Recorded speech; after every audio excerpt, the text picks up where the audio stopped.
Night of champions থেকে আমরা তো অনেক বেশি আশা রেখেছিলাম, কারণ ট্রিপল এইচ, জন সিনা, সিএম পাঙ্ক বলে বলে এই শোটাকে অনেক ওপরে তুলে দিয়েছিল।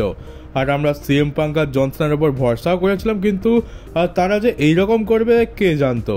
মানে আজকের যেটা বলবো নাইট অফ চ্যাম্পিয়ন্সের ব্যাপারে, মানে খুবই বেকার শো হয়েছে। মানে এরকম তো আমরা আশাই করিনি, কোনো টুইস্ট নেই, কোনো টার্নস নেই, মানে আমাদের সমস্ত আশায় জল ঢালা হয়েছে। আর তার উপরে আমরা র্যান্ডি অর্টনের যা বুকিং দেখতে পেলাম, এটা তো খুবই খারাপ। তো শুরুতেই কথা বলবো এখানে Randy Orton versus Cody Rhodes দিয়ে, কারণ এই ম্যাচটাই ওপেনিং করে। আর এই ম্যাচটা তো আমরা যেরকমটা আশা করেছিলাম তার ধারের কাছে পর্যন্ত যায়নি, মানে খুবই বেকার হয়েছে এই ম্যাচটা। আর র্যান্ডি অর্টনের এত বাজে বুকিং, মানে এটা তো আমরা আশা করিনি। মানে কোডি রোডসকে একটু বেশি স্ট্রং দেখানো হয়ে গেছে এই ম্যাচটাতে।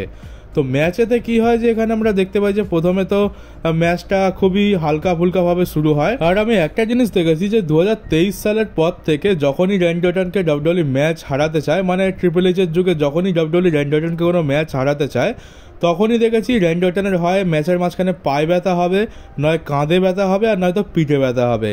আর এই ম্যাচের মধ্যেও যেহেতু র্যান্ডি অর্টনকে হারাতে হবে, তাই জন্য র্যান্ডি অর্টনের পিঠে ব্যথা হচ্ছিল, তো পিঠ ধরে বসেছিল পুরো ম্যাচটাতেই। আমরা এখানে র্যান্ডি অর্টন তরফ থেকে ভিনটেজ ডিডিটি দেখতে পাই। তারপর যখন আরকেও লাগাতে যায়, সেই আরকেওটা ক্রস রোডসে কনভার্ট হয়ে যায়, সেখানে র্যান্ডি অর্টন কিক আউট করে দেয়। তারপর ফাইনালি র্যান্ডি অর্টনও আরকেও লাগানোর সুযোগ পেয়ে যায়, সেই আরকেও লাগায়, সেখানে কোডি রোডস কিক আউট করে দেয়। তারপর র্যান্ডি অর্টন পয়েন্ট কিক মারার জন্য উৎসুক হয়ে যায়, সে পয়েন্ট কিক মারার পুরো প্রস্তুতি নিয়ে নেয়। কিন্তু আচমকা তার মনের মধ্যে কি হয় যে না, আমার কোডি রোডস হচ্ছে আমার শিষ্য, আমি তার সাথে এটা করতে পারবো না। তো অতিরিক্ত ভালো হয়ে যায় র্যান্ডি অর্টন, আর যার ফলে কোডি রোডস এখানে সুযোগ পেয়ে যায়, আর সে এখানে ফিগার 4 লেগ লক লাগিয়ে দেয়। তারপরে আমরা একটা মোমেন্ট দেখতে পাই যেখানে কোডি কাটার লাগাতে যায় সেকেন্ড রোপ থেকে জাম্প করে, সেটাকে আরকেওতে কনভার্ট করে দেয়। ভাবলাম যে এবার হয়তো র্যান্ডি অর্টন জিতবে, কিন্তু সেখানেও কোডি রোডস কিক আউট করে দেয়। আর তারপর খুবই বেকার একটা জিনিস দেখতে পেলাম। আমরা জানি র্যান্ডি অর্টন হিল থাকুক কিংবা ফেস থাকুক, র্যান্ডি অর্টন তো র্যান্ডি অর্টনই, ঠিক আছে। র্যান্ডি অর্টন চেয়ার আনতে যায়, তো চেয়ার আনতে গেছে কোডিকে হারানোর জন্য, চেয়ারটা আনে, কিন্তু যেহেতু ডিসকোয়ালিফাই হয়ে যাবে সেই জন্য চেয়ারটা রেফারি কেটে নেয়। এবার রেফারি যখন চেয়ারটা রাখতে যায়, তখন র্যান্ডি অর্টন কী করে একটা টার্ন বাকাল এক্সপোজ করে দেয়, যেখানে কোডিকে সে মারতে যায়। কিন্তু কোডিকে মারতে গিয়ে নিজেই সে টার্ন বাকালে গিয়ে ধাক্কা খায়, আর তারপরে ক্রস রোডস লাগে, আর তারপর র্যান্ডি অর্টন এখানে পিন হয়ে হেরে গেছে। মানে এটা কিরকম বুকিং হলো? র্যান্ডি অর্টন এত বেকার বুকিং, মানে র্যান্ডি অর্টনকে এখানে খুবই উইক দেখানো হয়েছে কোডির সামনে। কোডি এখনো অত বড় হয়ে যায়নি যে র্যান্ডি অর্টনের সামনে এত বড় তাকে দেখানো হবে। এখানে দুটো আর কেউ মারার পর ফেল হয়ে গেল, তাই জন্য র্যান্ডি অর্টন অন্য রাস্তা দেখছে, সে চিটিং করতে যাচ্ছে। চিটিং তো সে ফেস সুপারস্টার হিসাবে করতে পারে, কারণ র্যান্ডি অর্টনের নেচারটাই এরকম। আমরা দেখেছি চোখে আঙুল গুজে দেওয়া, রেফারির নজর এড়িয়ে মারা, এটা র্যান্ডি অর্টন ফেস ক্যারেক্টারও করেছে, তো ওটা তো নর্মাল। কিন্তু এইটা এত তাড়াতাড়ি করা উচিত হয়নি, কম করে আরও কিছু সময় ম্যাচটাতে দেওয়া উচিত ছিল।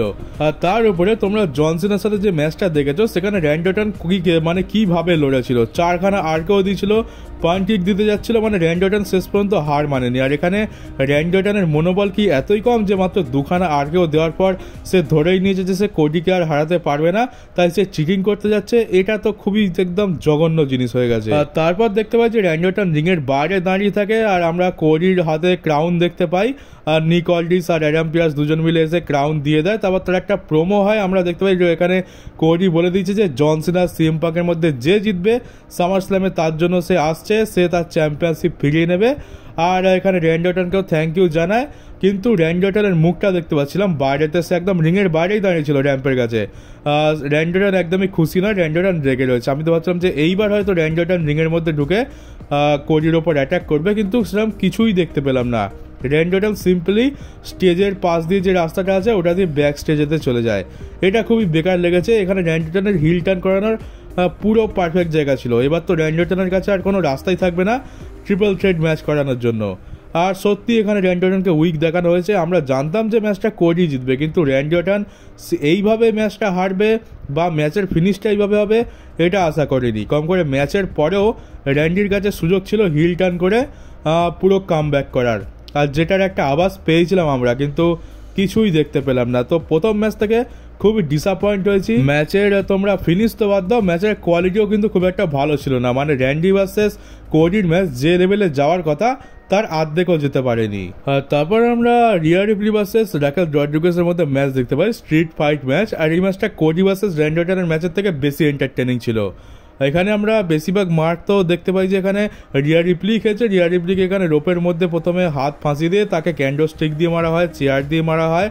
আর তারপর আমরা এখানে স্টিল স্টেপসেরও ইউজ দেখতে পাই। আর তো আবার একটা মোমেন্ট আছে যেখানে আমরা দেখতে পাই যে অ্যানাউন্সার টেবিলের উপর যে অ্যাডভার্টাইজিং বোর্ডটা লাগানো থাকে, সেই অ্যাডভার্টাইজিং বোর্ডটা টাইম কিপার এরিয়াতে লম্বালম্বি সেট করা হয় টেবিলের মতো, আর তার উপরে রিয়া রিপ্লিকে পাওয়ার বম মেরে দেয়। তারপর একটা মোমেন্ট আমরা দেখতে পাই যে রিয়া রিপ্লি তার বেল্ট খুলে রাকেল রড্রিগেজকে মারে। আর তারপর ম্যাচের মাঝখানে আমরা রক্সিনকে দেখতে পাই।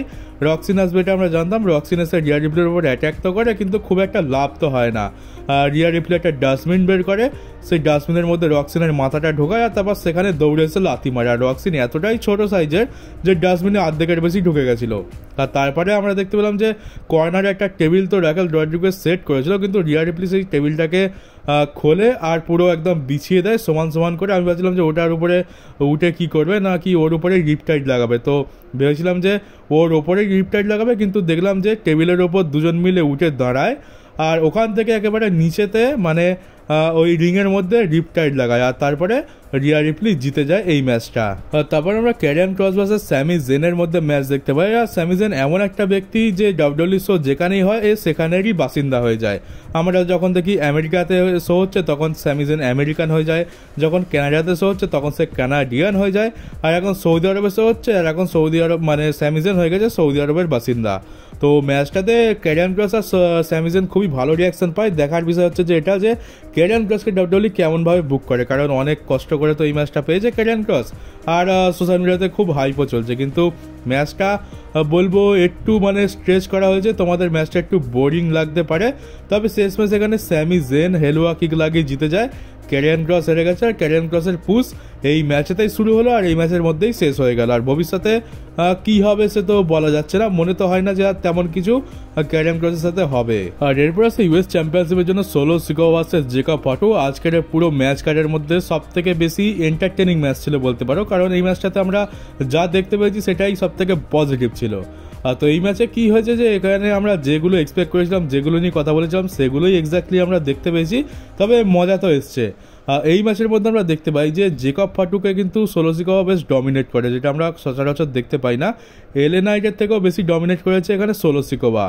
আর ম্যাচের মাঝখানে এখানে জেসি ম্যাটেও আসে, একদম র্যাম্পের থেকে দৌড়ে দৌড়ে আসে, আর রেফারি তাকে দেখে রেফারি তাকে আটকাতে যায়, কিন্তু এখানে আমাদের লর্ড টাঙ্গালোয়া রিটার্ন করে।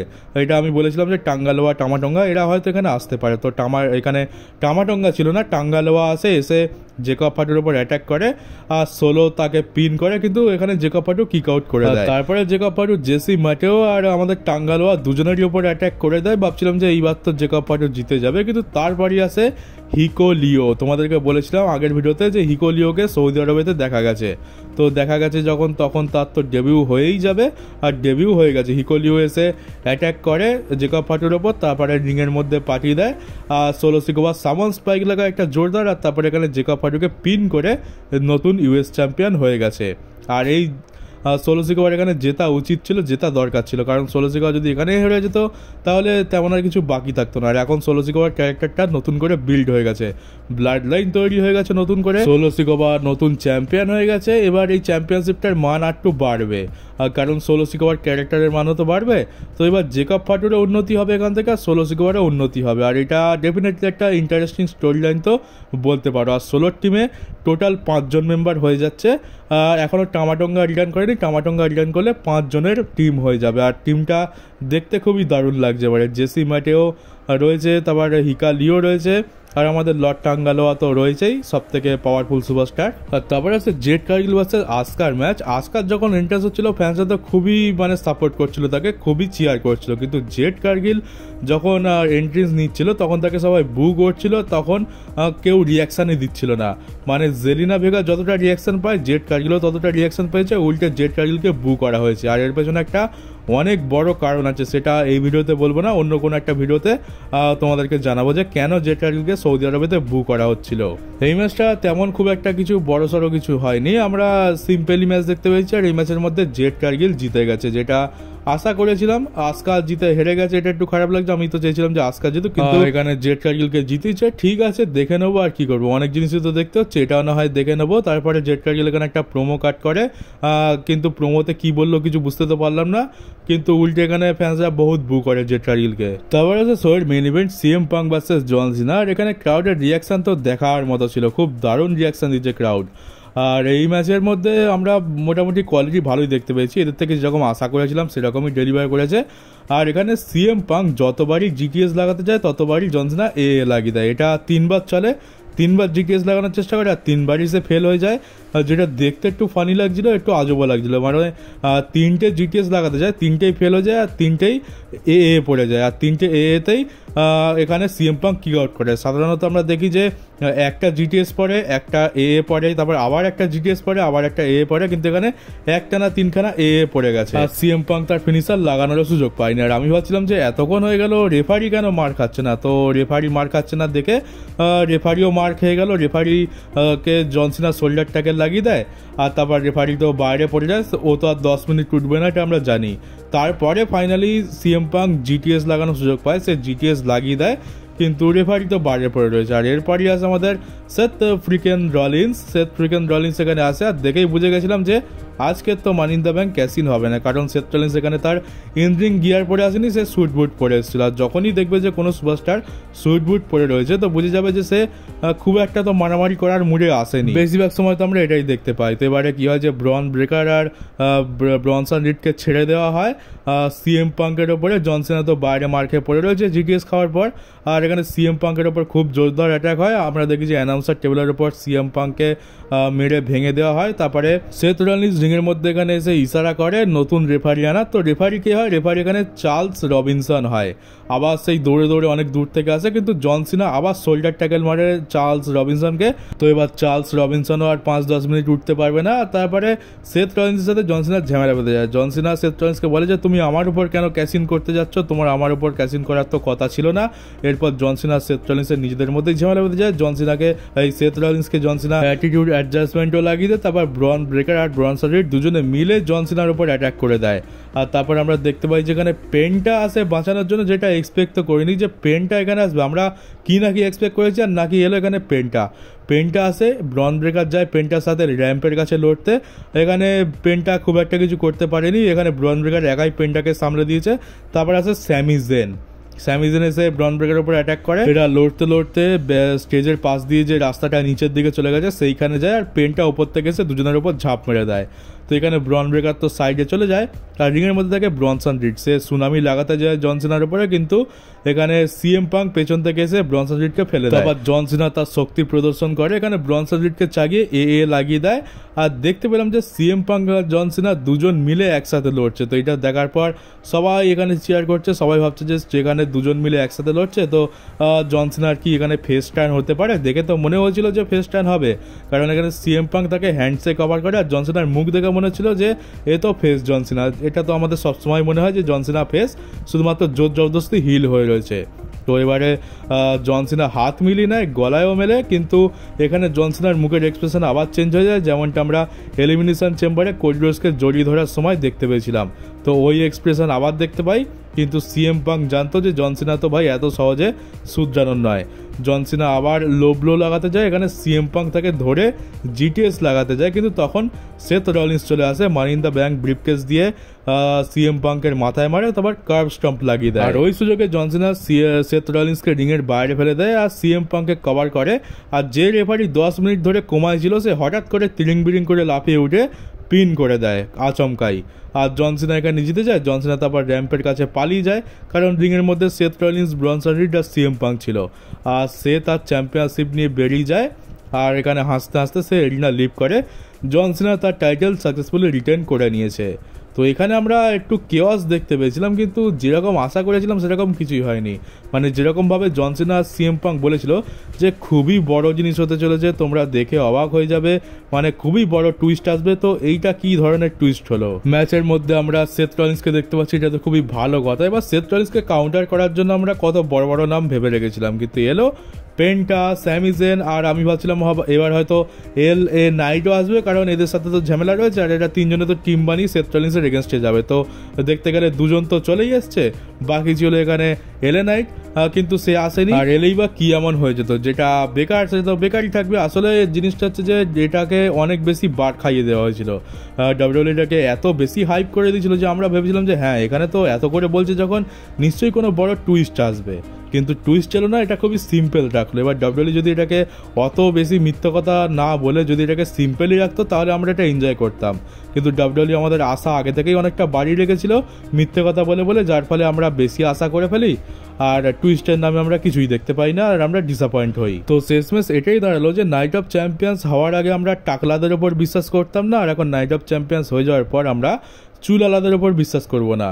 তো আমরা বিশ্বাস করবো কাকে? উত্তর হলো যে WWE কখনো কাউকে বিশ্বাস করবেই না, এরা সবসময় মিথ্যে কথাই বলে। এরা 10টা মানে 100 বার যদি কোনো কথা বলে তো 99 বার তো মিথ্যেই হবে।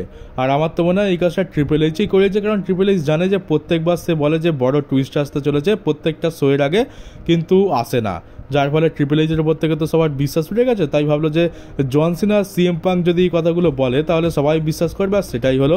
জন সিনা বললো, আমরা মেনে নিলাম। সিএম পাঙ্কও একই কথা বললো, তো আমরা মেনে নিলাম। আমরা ভাবলাম যে জন সিনা সিএম পাঙ্ক বলছে যখন, তখন তো নিশ্চয়ই বড় কিছু হতে চলেছে, কারণ টাকলা তো ঠকাতে এক্সপার্ট, কিন্তু এরা হয়তো ঠকাবে না। কিন্তু কি হলো, এরাও সেই একই কাজ করলো। আর এবার টাকলাদের সাথে সাথে সিএম পাঙ্ক আর জন সিনারও সম্মানটা গেল। এবারে এদের উপরেও আর কেউ বিশ্বাস করবে না, মানে এরা যাই পারে বলে নিক, এবার আমরা আর বেশি আশা রাখবো না। মানে প্রত্যেকবার আমাদের সাথে এরকমই হয়, তাও আমাদের শিক্ষা হয় না, দোষটা তো আমাদেরই। নাইট অফ চ্যাম্পিয়ন্সের সব থেকে ভালো জিনিসগুলো হচ্ছে যে সোলো সিকোবার টাইটেল জেতা, হিকালিওর ডেবিউ, সুন্দর স্টেজ আর সুন্দর ক্রাউড, ব্যাস এই কটাই হচ্ছে ভালো জিনিস। আরেকটা ভালো জিনিস হচ্ছে যে কোনো রকম আমরা স্পন্সার দেখতে পাইনি, তাই একটু দেখতে ভালো লাগছিল, ব্যাস এই কটাই জিনিস হচ্ছে ভালো জিনিস। আর বাকি কিছু তো আমরা ভালো দেখতেই পাইনি এখান থেকে। তো এই তো হচ্ছে আমার মতামত আর আমার দেখার এক্সপিরিয়েন্স। আর এবার তোমরা অবশ্যই বলতে পারো যে তোমাদের কেমন লেগেছে। তোমাদের হয়তো অনেকের ভালো লাগতে পারে, কারণ সবার চিন্তাভাবনা বা সবার পছন্দ তো এক হয় না। আমার তো পছন্দ হয়নি, তোমাদের হয়তো পছন্দ হতে পারে। তো তোমরা কমেন্ট বক্সে জানিও যে তোমাদের কেমন লেগেছে, তোমরা কেমন আশা করেছিলে আর কেমন ডেলিভার করেছে। আর তো চলো, এই হচ্ছে আজকের আমার রিভিউ ভিডিও। কেমন লাগলো কমেন্ট বক্স অবশ্যই জানো। আর নতুন হতে হলে চ্যানেলটাকে সাবস্ক্রাইব করে নোটিফিকেশন বেলটাকে অন করে দাও, ভিডিওটাকে শেয়ার করতে একদমই ভুলো না। তো চলো, দেখা হচ্ছে নতুন একটা WWE নিউজ ভিডিওতে।